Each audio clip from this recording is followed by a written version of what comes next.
में दोनों की शक्तियों में बहुत अंतर है। उदाहरण के लिए जब बैनर अपनी खास तकनीक का इस्तेमाल करता है तो शी हल्क उसकी जबरदस्त हवा से पल भर में सैकड़ों मीटर दूर उड़ जाती है, लेकिन वह भी कोई साधारण व्यक्ति नहीं है। उसमें अद्भुत सीखने की क्षमता है।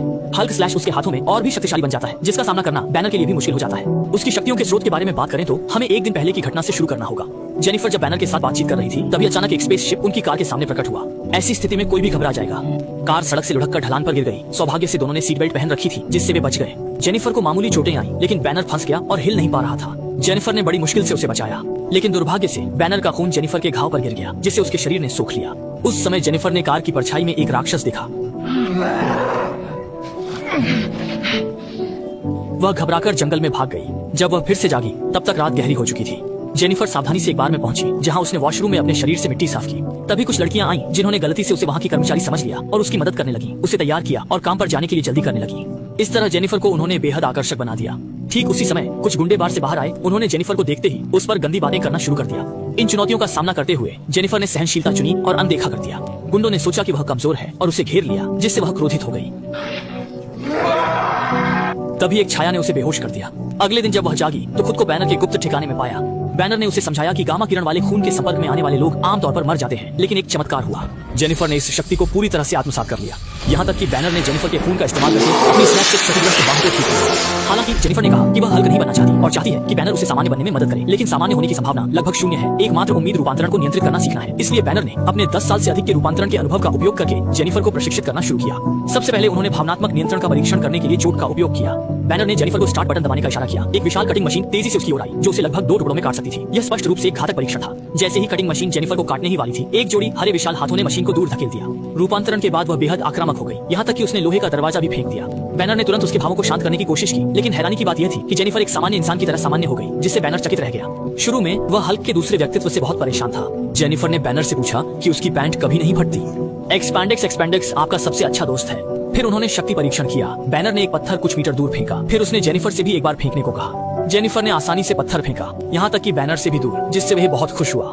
प्रसिद्ध हल्क नए खिलाड़ी की चुनौती को कैसे सहन कर सकता था। उसने पत्थर उठाया और सीधे अंतरिक्ष में फेंक दिया। शक्ति परीक्षण के बाद दोनों ने कूदने का परीक्षण भी किया। परिणाम दिखाते हैं कि जेनिफर बैनर से तेजी से सीखती है। आदमी मैन और संतुलन में वह उससे बेहतर है, जिससे बैनर को आघात पहुंचा। यहाँ तक कि गुस्से में उसने एक मुक्का मारा, लेकिन जेनिफर का प्रदर्शन उसे और भी शर्मिंदा कर गया। हालांकि बैनर उसकी क्षमताओं से ईर्ष्या करता था, लेकिन वह जानता था कि जितनी बड़ी शक्ति उतनी बड़ी जिम्मेदारी।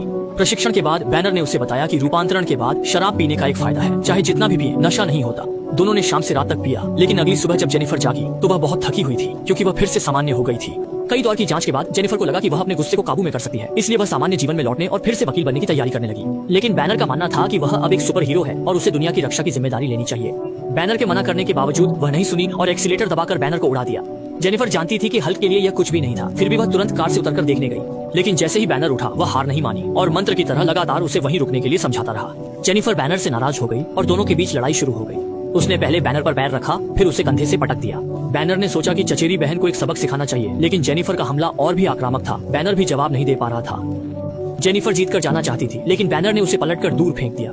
उसने मौका देखकर नारियल के पेड़ को गिराकर पलटवार किया और दर्जनों नारियल सीधे उसके चेहरे पर जा लगे। अब बैनर पूरी तरह से गुस्से में आ गया और सीधा जेनिफर पर झपटा। दोनों लुढ़कते हुए पहाड़ की चोटी से नीचे तक आए और आखिरकार बैनर के बार में गिरे, जहां लड़ाई समाप्त हुई। बैनर ने देखा कि जेनिफर सामान्य जीवन में लौटना चाहती है, इसलिए उसे वकील बनने की अनुमति दी और अपनी चिंता व्यक्त की। वापस लौटने के बाद जेनिफर वकील के रूप में काम करती रही और सभी को पता था कि वह रूप बदल सकती है। हालांकि जेनिफर ने जीवन में फिर से न बदलने का फैसला किया, लेकिन अगले केस में खतरा फिर से आ गया। जब जेनिफर समापन दलील देने की तैयारी कर रही थी, तभी अदालत की दीवार अचानक फट गई और एक म्यूटेंट अंदर घुस आया, जिससे वहाँ एकदम अफरा तफरी मच गई। उसकी सहेली ने उसे रूप बदलकर स्थिति संभालने को कहा, लेकिन वह चिंतित थी कि उसके कपड़े फट जाएंगे। कुछ पल की हिचकिचाहट के बाद उसने रूप बदलकर रोकने का फैसला किया, लेकिन बदलने से पहले उसकी सहेली ने उसे जूते उतारने की याद दिलाई। जेनिफर ने अपने हाथ जोड़े और तुरंत हल्क में बदल गई। Jennifer Walter, attorney. अपना परिचय देते ही म्यूटेंट ने एक मेज फेंकी, जिसे जेनिफर ने पकड़कर वापस फेंक दिया। म्यूटेंट खड़ा हुआ और फ्लाइंग किक का इस्तेमाल किया। जेनिफर ने मौके पर सही घूंसा मारा। म्यूटेंट सैकड़ों मीटर दूर उड़कर बेहोश हो गया।